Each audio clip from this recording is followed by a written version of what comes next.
Josh K. Neto noze kunsoya bibuuzo. Kati nzongoza otya? Kuja kinawe. Kuba nze sirwadde kufiirwa baba. Wakimanyi nga sirirwadde kufiirwa gwe? Soyinza kuyomata wansi nga ndaba naawe. Oli matonyirira siyinza kuyuwa. Etandise eno tukubirako biri munda. Tulina engeri gye tujja okikwasaganya okudda eno munnange. Mula ayina engeri gy'alongoosaamu wano ebintu naye. Gwe onookola ki? Etandise butandise Black Gem Pictures bakutuusaako firimu etandise olunaku olwaleero. Teweerabira yagikola mwana mulenzi Ssentongo Damascus ate nga mukana akuzanyira nga Tone Nabye Donata ye Lilian mwetandise olunaku olwaleero. Tuli ku season 2 with me your boy VJ Josh K. Ziwa Benon ye Alex mwetandise songa ate Nachi de Viola ye Nachi firimu egenda mu maaso. Babi ye Nantale Prosi Sinotrack tugenda mu maaso. Roni ate ye Kate Roni agadala egenda mu maaso. Naka ye Namubiru Latifa munakyalo naye mutagisubiddwa songa ate Rona ye Asimwe Evidence. Rento Scandals butereevu twogerekedde ate nga tugenda mu maaso. Episode 11 season 2 with me your boy VJ Josh K. Etandise. Nenga nkugamba nti nno ojja kuba nkuteera waawe ekibuuzo ojja kuba owa ekyokuyiga oba ekibuuzo ekyo kyogenda okomentingako mu comment section. Nenga mbagala nnyo mwenna abajje kumirako kati mukulu chairman ate nga ye mula wa mugana amaka Kisige Joseph ne Ssentongo Damascus we bali ku kamera oba director of photography. Munange nga tuli eno kinaamu kinaki kyebasi kinakyalo kinaka kyebasi naye ng'omukulu kimuli mu birowoozo kamera agamba owaaye. Technical director Kisige Joseph egenda maaso kwe kujjayo essimu n'agamba owaaye lwaki sikubira ku mwana w'abandi. Location yali Ziwa Benoni ye yakutuusaako ebifo mwe twazannyira munanga ayolekeza Lukomo chairman wa kuno Nabire Nantale Prosi ne Nampija Hope be bakola ku byokulya n'ebyendabirira oba welfare. Kati n'abakyala ali wano akasimu kavuga. Ringtone yeeyo ya iPhone okitegedde. Songa ate Ssentongo Damascus yakagattagatta kakutuusaako Rento Scandals gye tuli mu kulaba. Munnange kakwate simwelo. Alo? Baby. Ani ono oba nze sikutegedde. Nze kyeya. Olwawulira nti ye kyeya n'ayimuka otyo omubaibe. Naye gye ndi gw'oli otya? Okimanyi mbadde nkulowooza kamu. Naye nze asinze. Ebintu byakyukamu kati munnakyala asinda love. Okimanyi sigenda kusonyiwa. Nze sigenda kusonyiwa kuba oluddewo okupesa kati nkole ki? Singa mbadde awo nandikusitudde paka mu ggulu. Ekyokusitula kyangu nnyo oba kyoyagala nandibadde nkusitula paka mu bire naye kati kankuyimbiremu. Ani amulabye omwana ono? Ayaka. Kyanga akoleza kayimba. Munnaye nga bamusonyiwa. Lava eri mu banoolemwa. Mpessanyo. Nange ompa essanyu nze gw'olaba. Olaba. Okuva ewajja mu bulamu bwange mwana gwe nze noonyonyoogera mpulira onva ku kagere nonzira ku nnuuni okukakano ndi eri mu nviiri. Bannange. Oli serious? Naye nange bw'otyo nkwagala nnyo kakasa. Simanyi nawe bijja. Okimanyi nze simanyi mukwano guno ng'ejje gwevugamu sibitegeera. Njagala obeerewo. Banaye mba njagala ombeere kumpi. Nekyanyi n'ekibuuzo. Gwe kankubuza ekibuuzo. Oyambadde otya? Awo oli. Oyagala nkubu. Neyeeringizaako. Nakyala. Sambadde. Naye sambadde. Gwe toyambadde. Temukatya firimu ekyagenda mu maaso naye kye tubasaba bambira mikwano musubscribinge onyigene kade kyemusinga okwerabira akagambo olo mukerabira naye tubasaba nako kanyige kitegeeza ki buli video gye tunaateekangayo ojja kuba ogifuna mu bujjuvu so ate likinga omala okomentinge tuyanzege filimu kegende maaso ambadde alabibye savana werwekomba alabibye safa byonna biri amu naye nange sambadde ndi bukonye gwali ku mulimu mu ofiisi naye nange nze bwere ndi wano ku sitting room naye nange nze bwere ng'omukwano gunnuma kirabika nnyo ndi bwere nga bwe nazaayibwa nze nze ndi butene muto wange ndi wano omulingizaako Katonda agamba tugendeyo naye baana mmwe kati gwe kyobamanya ngamba kale singamba ddaawo naye muli nkubyamu obufaananyi ngamba kali singamba ddaawo nandibadde naye tewali kye nandikoze naye bebi kirungi owuliza ku ddoboozi ne banansanyusa okuwuliriza eddoboozi lyo ekinzita kale munnange bebi kale sula bulungi maama osiibudde amangu ago kikyayagala baana mmwe mulekeraawo okusibula bannammwe nga bakyayagala egenda mu maaso vijje josike nange nkwagala nnyo kamano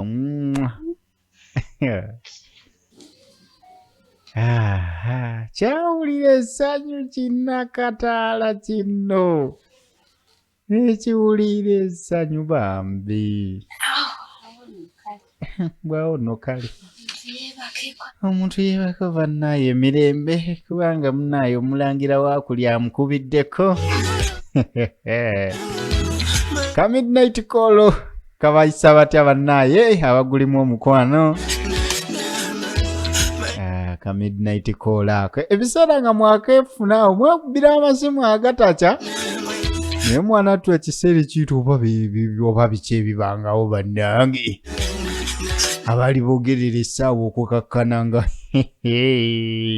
ayagala okwogera firimu y'okuva ku namba yange eyo gy'olaba ku screen tujja kuba tukikwasaganyaga okwogera firimu yo kati omukulu alongose muli baba wajja kuli kayibaba nvuddeyo ogutambuza omulimu ogukoledde ddala obumuli obutabukidde wano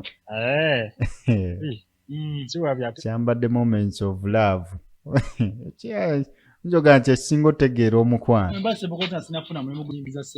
engeri gye sinafuna mulimu guyingiza ssente buno obumuli nja kuba mbukwasaganyanga nekya ssente kijja teweeraliikirira babalinda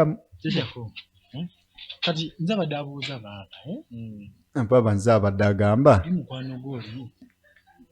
oli mukwano gw'oli omuwala gye wantwalako wazzeemu n'omulabako ugamba Lilian mpolampola ono mwali ataliimu mbadde sobola era kwogera nnyo nga mwali siddangamu naye ebya Lilian mbadde siddangamu lwo okuva ku luli tuwuliziganya just nkubayo kasimu ne tuwuliziganyaawo waliwo obuzibu kati baba oddwaze bamuwulizaamu kyogamba toddanga mumuwulizaako yadde okuva etwavaayo eri ebintu naye tewetaaga nawe mpolampola ebintu togira nnyo omukazi ajja wulira munda tolina mweraliikirira oyo naye lwakuba nti ekizibu siddangayo mulaba sifunanga kale siddangamu mulaba nga wamanyina ebyange mbeera bize nnyo up and down so kati sinaddamu mumufunira budde bwe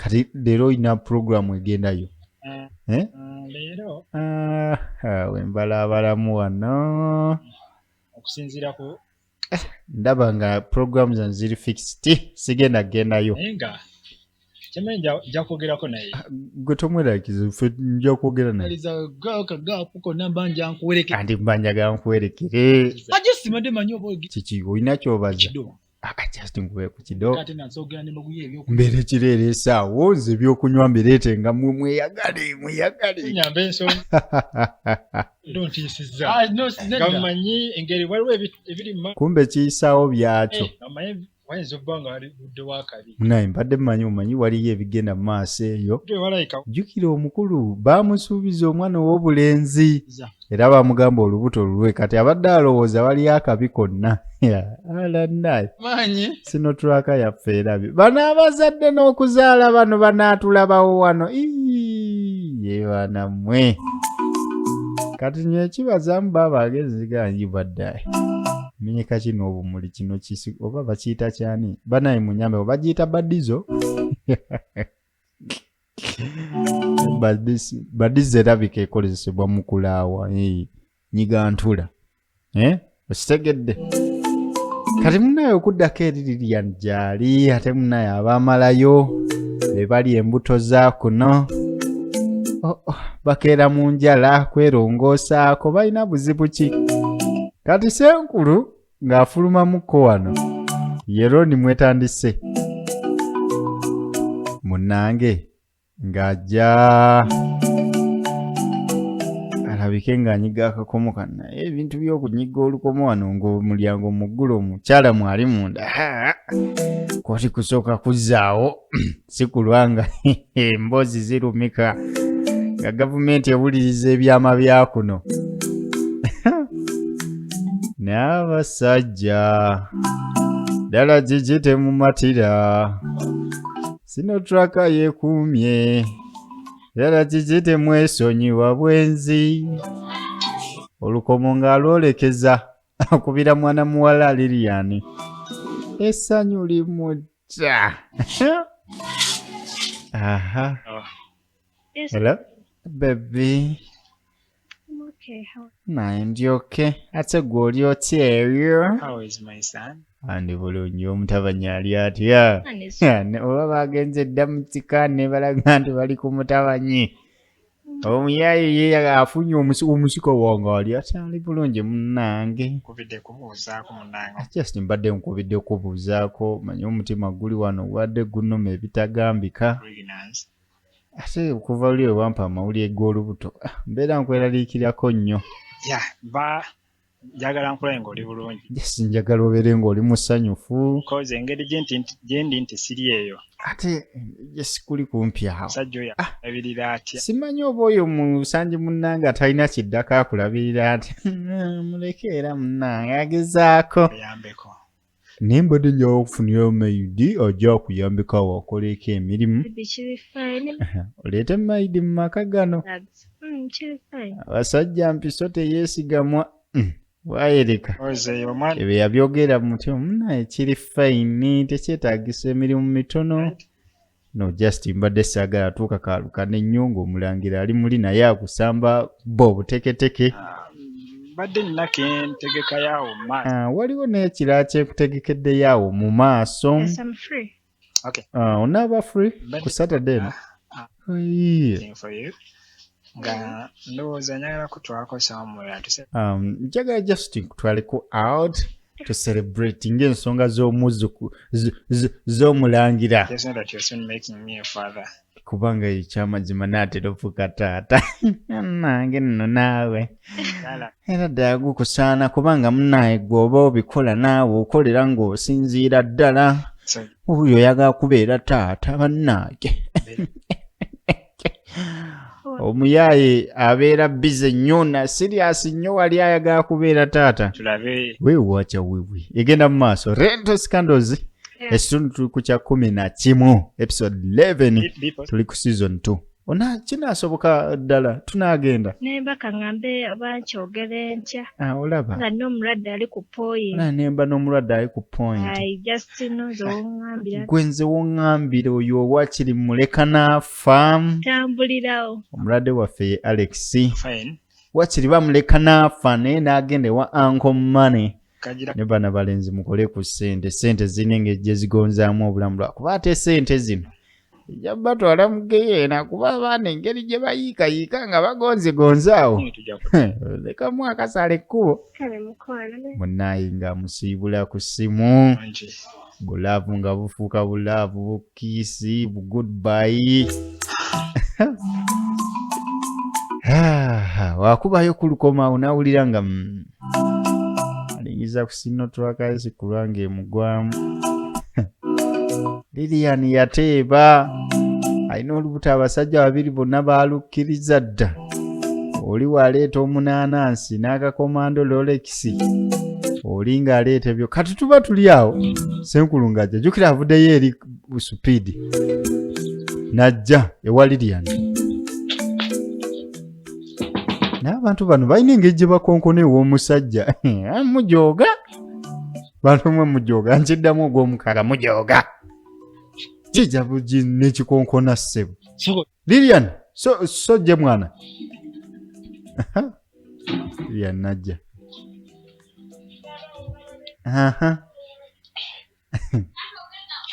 naye gwe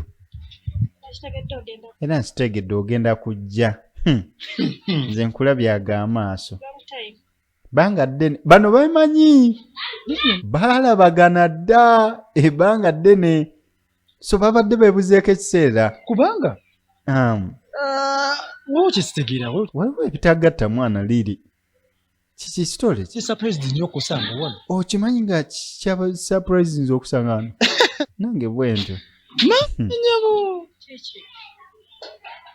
onkola otya Lilian wankola otya mazima ddala naawe nga woobimanyi era kwali kuyiiya nange nalina okwetegulamu ate nzije eyo mwezi guno guweze omwezi mulamba kumba oli Kampala ng'oli eno Kampala Lilian wavaayo mu Katanga n'oyingira ddala ekibuga muli mu mailo just 5 kumpi n'ekibuga otambuza bigere yaddaage naawe nakunoonya nga sikulaba tusaagala onyiige ennyo yadde era si mu bubi kati n'olaba oli otya oli kiriya ndi fine ni bulungi onyirira enno kyeya kyengalaba nnyo abanyirira ekyeya yemuula kati nze abuuza wankola otya naawe just era ebyekibuga ofuna wooliira ng'oddaawo kyolabye kituufu njagala blazo kati baba wange goyagala mubone nojja ku baaba ate nze namanya kyokoze eno naye kati ate bawo nyinza okwogera nga ne bawo gyali bawo tabaamu naawe teweefuula fala ate wagambye bisobola obikola taliimu negwe oze kumbuuza kati kiwabibuuza oba olina ekikuleese kati nkugambe kinze byantabuddeko dda siyinza kuyiwa mata wansi nga ndaba siyinza kuyiwa mata okimanyi nga nze nange nkwagala gwe ebintu tebinnagwa katukoze tutya okubenze ndi mu bonna bayina bali bagobe bonna bwayina nze omuwulungire naye ne baabawo naye kennyini akisukuma so yakwetoloze kuleta yena mwagala kukamala kati Kabaaya yalina enkolagano ey'omuggundu ne Lilian bannange obugoye buno ku bisambi kale eno mwagala kukola ki abasajja b'omu maka gano amaaso atuladagadye bannaye kino kimuula kino ndaba kiripote bwakuba obufaananyi bwava ku ssimu yeddewayi bannange nooba ne muula akikoze kagendereri n'olongoosa bw'otyo ddala mu kamera nga nzire ku mirimu obuzibu nga bunajja sinotraka tufudde gwe Luna ukola ki ekyo kituwali nnongoosa oyambadde biki olongoosa ng'oyambadde bw'otyo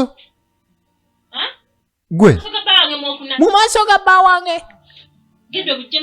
nze bijjeemu tobyambala yambala mateneti mulaba emweru yabeera mu maaso ga bba wange naye olowooza omwana tomuboggoledde nnyo osimubogoledde otabubira nsiko oyo munange osanga abayaayi bagyonoonyeemu nze n'obwedda si bye ndiko ndi ku mirimu gyange esimu efuuse ekisimu wano ne gwe by'ettaka bituuseewa biri by'omwabaddeko ebyenkayana